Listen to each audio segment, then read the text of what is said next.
মনিস ডায়েরিতে। তোমরা সবাই কেমন আছো? আই হোপ সবাই খুব ভালো আছো, আমিও বেশ আছি। তো কালকে ছোট্ট একটা মিনি ব্লগে তো দেখতেই পেলে আজ আমরা মন্দারমণি যাচ্ছি। তো দেখো আর্লি মর্নিং বেরিয়ে গেছি, তাও একটু লেটই হয়ে গেল, 6টা বেজে গেছে এখন। তো আমরা বেরিয়ে পড়ছি। আর আমাদের সাথে কারা যাচ্ছে বলো তো? আমার সাথে আমার দিদি, সঞ্জয় দা, টুকু যাচ্ছে। আর এই যে পাপান দেখো এত সকালবেলা ঘুম থেকে উঠে গেছে। হাই করে দাও, হাই। যাই হোক, মুখটা যে তোমাদের দাদা ভাই ড্রাইভ করে নিয়ে যাচ্ছে, মানে দিদি বাড়ি অবধি তোমাদের দাদা ভাই নিয়ে যাবে, তারপর ওখান থেকে হয়তো সঞ্জয় দা নিয়ে যাবে। তো যাই হোক, চলো ঠাকুরের নাম করে তো বেরিয়ে পড়েছি, তোমরাও আমাদের সঙ্গে থাকো। আর রাস্তায় কোনো ব্লগ শ্যুট করছি না, একেবারে দিদি বাড়ি পৌঁছে গিয়ে তারপরে তোমাদেরকে আবার দেখা দিচ্ছি। কারণ আজকে ব্লগটা একদম আপ টু দীঘা যাওয়াও, মানে দীঘা গিয়ে সারাদিন কী করছি সেটাই কিন্তু এই ব্লগে দেবো, আশা করি যতটা পারি। তো চলো ভিডিওটা কন্টিনিউ দেখতে থাকো আর সঙ্গে থাকো, স্কিপ করে যেও না, পুরোটা দেখো। আই থিঙ্ক আজকের ভিডিওটা তোমাদের খুব খুব খুব ভালো লাগবে, সঙ্গে থাকো। বন্ধুরা, আমরা দিদি বাড়ি চলে এসেছি, দিদির ফ্ল্যাটে এক্ষুনি বেল বাজাবো। চলো, এই যে দিদির ফ্ল্যাট।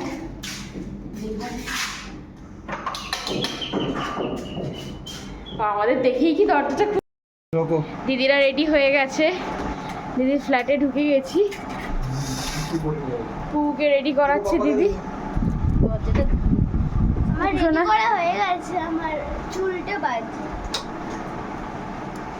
দেখো বন্ধুরা, আমরা সবাই কিন্তু বেরিয়ে পড়েছি। এখন আমরা গাড়ির দিকে যাচ্ছি, সব নিজের ব্যাগপত্র ঢোকাবো, তারপরে বেরোবো। তো চলো গাড়িতে ঢুকে আবার দেখা হচ্ছে। হাই করে দাও সবাই। সঞ্জয় দা আসছে, তো চলো গাড়িতে ঢুকি, তারপরে আবার তোমাদের সাথে দেখা হচ্ছে। এরপর কিন্তু আমরা মন ভরা আনন্দ আর ঠাকুরের নাম নিয়ে দুদিনের ছুটি কাটাতে আমাদের ডেস্টিনেশন মন্দারমণির জন্য কিন্তু বেরিয়ে পড়েছি। আর আজকের ওয়েদারটা দেখো কত সুন্দর, এতদিন কিন্তু মেঘলা মেঘলা ওয়েদার ছিল, আর আজ কিন্তু বেশ সানি ডে, তাই দেখে মনটা আরও কিন্তু ভীষণ ভালো হয়ে গেল। কারণ মনসুনে যদি একটু রোদ দেখা যায় তবে কিন্তু মনটা ভালোই লাগে। তা খানিকটা যেতে যেতে দেখো পুকু সোনা তো প্রায় অসুস্থ হয়েই পড়েছে, আর পাপান সোনা যেহেতু আর্লি মর্নিং ঘুম থেকে উঠেছে ও কিন্তু ঘুমিয়ে পড়েছে। একদিকে দিদি পাপানকে পুকুকে সামলাচ্ছে, আর একদিকে কিন্তু আমি পাপান। তো বন্ধুরা দেখো, আমরা এখন কোলাঘাট ঢুকে গেছি। শরীরটা খারাপ হয়ে গেছে, পুকু এখানে উল্টি করছে। তো আমরা কোলাঘাট ঢুকেছি এখন। এই যে রেস্টুরেন্টে এখন আমরা সকালের ব্রেকফাস্টটা সেরে নেব। তোমরা জানি না আমার ভয়েস ওভারটা কতটা শুনতে পাচ্ছ। আমার পাপান শোনাও দেখো ঠিক টাইম মতো ঘুম থেকে উঠে গেছে, ভীষণ তাপ, আমি তাকাতে পারছি না। হ্যাঁ, ভালো লাগছে। চলো হোটেলের ভেতরে ঢোকা যাক। দীঘা বা মন্দারমণি ঘুরতে এলে সবাই কিন্তু কোলাঘাটে একটা স্টপেজ নেয়, তা আমরা সেটা অন্যথা কেন যাই। আর আমরা কিন্তু বহুবার দীঘা গেছি, তাই এবার ডিসাইড করলাম আর দীঘা না, দীঘার প্রতি একটু মনটা ছুটে গেছে, এবার যাবো মন্দারমণি। তো মন্দারমণি যাওয়ার পথে সবাই যেহেতু একটু অসুস্থ হয়ে গেছিলো, সবার মোটামুটি পেটটা খালি ছিল, যেহেতু সবাই মর্নিংয়ে বেরিয়ে গেছি, খিদেও পেয়ে গেছিলো, তার জন্য ব্রেকফাস্ট করতে কিন্তু এই হোটেল কাম ধাবাটায় কিন্তু আমরা ঢুকে গেলাম। তো এখানে ঢুকে সবাই ডিসাইড করছি কে কী খাবো। তার আগে আমরা একটা সিট বুক করে বসে পড়লাম। আর গাড়ি থেকে নেমেই দেখো সবাই কিন্তু ফ্রেশ আর চাঙ্গা, সবাই একটু মুখ ঠুক ধুয়েও নিলাম ফ্রেশ হওয়ার জন্য। আর আমার পাপান সোনাও কিন্তু ঘুম থেকে উঠে পড়েছে। তো দেখো আমরা মর্নিংয়ের থালিতে কী কী অর্ডার দিয়েছিলাম, ব্রেকফাস্টে কে কী খাবে ঠিক করতে করতে তোমাদের দাদা ভাই, সঞ্জয়দার দিদি মিলে ডিসাইড করলো ওরা পুরি আর তরকারি খাবে। তো আমি কিন্তু সেটা অর্ডার করিনি, তোমাদের দাদা ভাই বললো তুমি পুরিটা একটু টেস্ট করে দেখো, তাই তোমাদের দাদা ভাইয়ের প্লেট থেকে একটু টেস্ট করছিলাম। আমি কিন্তু এই ব্রেকফাস্টটা অর্ডার করিনি, আমার লুচি পুরি খুব একটা ভালো লাগে না। তো যাই হোক, টেস্ট করে দেখলাম খাবারটা মোটামুটি ভালোই, খুব একটা খারাপ না, আবার খুব যে হেভি সুন্দর সেটাও না। তো আমি অর্ডার করেছিলাম দেখো এগ টোস্ট। এখানে বাটার টোস্টও ছিল, বাট বাটার টোস্ট তো বাড়িতে রোজই খাই, এগ টোস্টও খাই, তাও মনে হলো একটু জার্নিতে এগ খেলে হয়তো আমি একটু এনার্জি পাবো, তার জন্য এগ টোস্ট অর্ডার করে দিলাম। তো দেখো সবাই মিলে এগ টোস্ট খেতে আর সবাই ব্রেকফাস্ট করতে কিন্তু বিজি হয়ে গেছে। তারপরে নিয়ে নিলাম দেখো গরম গরম চা। তো চা না খেলে কোনো জার্নি দেখবে যে একটা জার্নি সেটা কিন্তু কাটে না। দেখো আমরা এখন হোটেল থেকে বেরিয়ে যাচ্ছি, আমাদের ব্রেকফাস্ট তো কমপ্লিট। ওই যে গাড়ি উঠবো এখন। ওর মুখটা একটু ধুয়ে দিলি না। এরপর কিন্তু কোলাঘাটকে টাটা বাই বাই করে আবার মন্দারমণির উদ্দেশ্যে যাওয়ার জন্য গাড়িতে উঠে পড়লাম পেট পুজোটা সেরে নিয়ে। তো দেখো এক এক করে সবাই গাড়িতে উঠে পড়বো, আর সঞ্জয়দাই আমাদের পুরো ড্রাইভটা করে নিয়ে যাচ্ছে। তোমাদের দাদাভাইকে ড্রাইভ করতে হয়নি, অ্যাকচুয়ালি সঞ্জয়দা এলেও পুরোটাই ড্রাইভ করে, তোমাদের দাদাভাইকে করতে হয়নি। আমরা দমদম অবধি জাস্ট এসেছিলাম, তারপর থেকে কিন্তু মন্দারমণি অবধি সঞ্জয়দাই নিয়ে।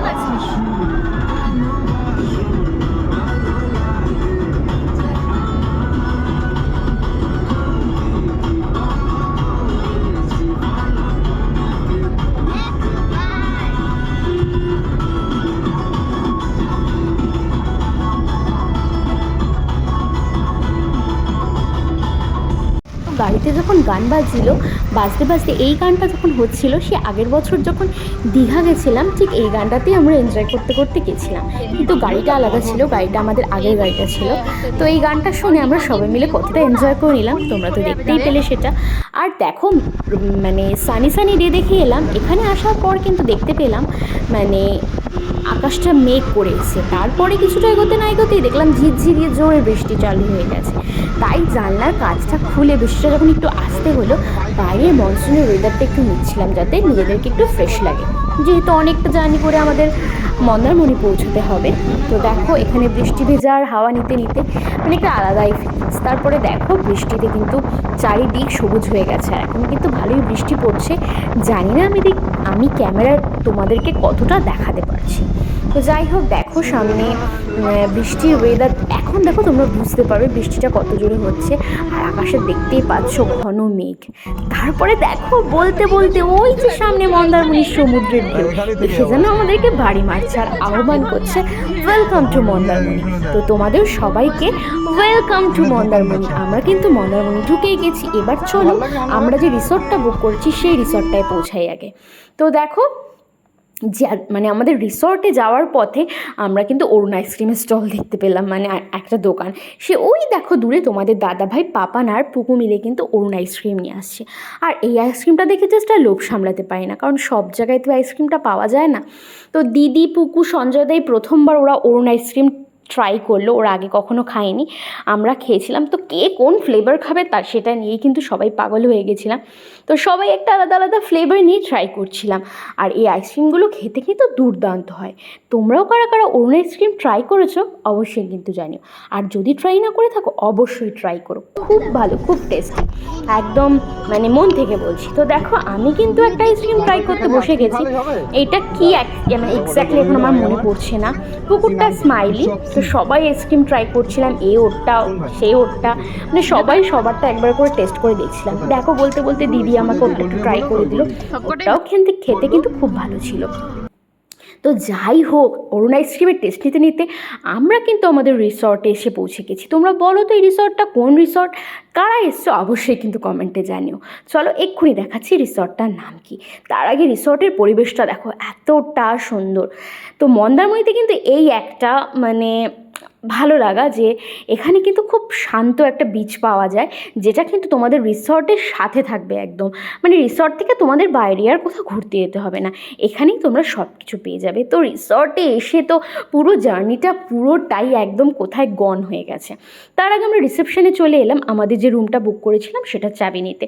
তো দেখো এই বিচ মানে এই রিসর্টটার নাম কিন্তু Bombay beach, Bombay beach resort. কারা কারা এসছে অবশ্যই জানিও। এই রিসর্টটা কিন্তু খুবই দারুণ, খুবই একটু কস্টলি হলেও মনটা জাস্ট তোমাদের এখানে ভরে যাবে এসে। তো চলো রুমে নিয়ে যাই। তো দেখো রুমের লক খুলে কিন্তু রুমে ঢুকে পড়েছি, দিদিরা আগেই ঢুকে পড়েছিল, আমি তোমাদেরকে একটু দেখাবো বলে রুমটা কেমন। তো ঢুকে পড়লাম। তো দেখো প্রথমেই কিন্তু তোমাদেরকে লুটা আমি একবার রিভিউ দিয়ে দিলাম, মানে ওয়াশরুমটা একটু ঘুরিয়ে দেখালাম, তারপরে চলে যাই একদম বেডে। তো বেডের প্রথমে ঢুকতেই দেখো একটা আয়না দিয়ে দিয়েছে, যেখানে একদম আটকে গেলাম, কারণ এটা একদম মানে মেয়েদের জন্য একদম প্রয়োজনীয় একটা জায়গা। তো যাই হোক, একটা টিভিও ছিল, ওপরের সিলিংয়ে দুটো পাখাও চলছিল, এসিও লাগানো ছিল, আর বেডগুলো ছিল আলিশান, একদম কিং সাইজ বেড, বড় বড় ছিল। একটা বেডে দিদি পুকুর সঞ্জয়দা, একটা বেডে পাপানের পাপা আর আমি কিন্তু। তার সামনে ছিল একটা লাক্সারি বড় সোফা। এই সোফাটা কিন্তু টানলে সোফা কাম বেডও হবে। আর এখানে দেখো একটা ওয়ার্ড্রপও দিয়েছিল, যেখানে হচ্ছে ব্ল্যাঙ্কেট বালিশ ঠালিশ রাখা ছিল। আর আমাদের যে জামা কাপড় এখানে যাতে গুছিয়ে রাখতে পারি তার জন্য কিন্তু একটা মানে ওয়ার্ড্রপ দিয়েছিল।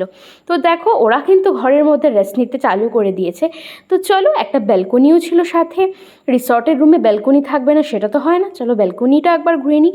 ওয়াও, ব্যালকনিটার ডোরটা খুলতে তো আমার মাথাটা জাস্ট একবারে ঘুরে গেল। বেলকনি থেকে রিসর্টটা দেখতে এতটা ভালো লাগছিল যে তোমাদের সাথে শেয়ার না করে পারলাম না। আর বললামই তো, আমাদের এই রিসর্টটা এতটাই সুন্দর, তার মধ্যে ওয়েদারটাও এত ভালো ছিল। হয়তো রোদের তাপটা একটু বেশিই ছিল, কিন্তু খুব ভালো লাগছিলো। দেখো, রুমে ঢুকতে না ঢুকতে রুম সার্ভিস বয় জলের বোতল দিয়ে দিল। আর দেখো, টেলিফোনও ছিল যাতে আমরা কিছু আমাদের এমার্জেন্সি হলে বলতে পারি। আর দেখো, শ্যাম্পু, টুথপেস্ট, ব্রাশ, সাবান সব কিন্তু দিয়ে গেছে, যেগুলো আমাদের প্রয়োজনীয়। তো বন্ধুরা, আজকের এই ব্লগটা আমি এখানেই শেষ করছি। আবার নেক্সট পার্ট আসবে এই ব্লগটার, মানে মন্দারমণির। তো আমরা তো দেখতে পাচ্ছ রিসর্টে ঢুকেই গেছি, তো এখন একটু ফ্রেশ হইনি, তারপরে আবার নেক্সট ব্লগে আসছি একদম ডাইরেক্ট সুইমিং পুলে। আর আমরা আজকে সারাদিন কীভাবে এই রিসর্টে বা মন্দারমণিতে আনন্দ করছি সেটা অবশ্যই তোমাদের সাথে শেয়ার করবো সেটা। তো সঙ্গে থেকেও কিপ ওয়াচিং। তো আজকের মতো টাটা, বাবাই, দেখা হবে আবার নেক্সট পেজে, ডায়েরির নেক্সট পেজে। সরি, দুবার এক কথা বলে দিলাম। তো এখন খুব টায়ার্ড, চলো সঙ্গে থাকো, tata, bye, thanks for watching.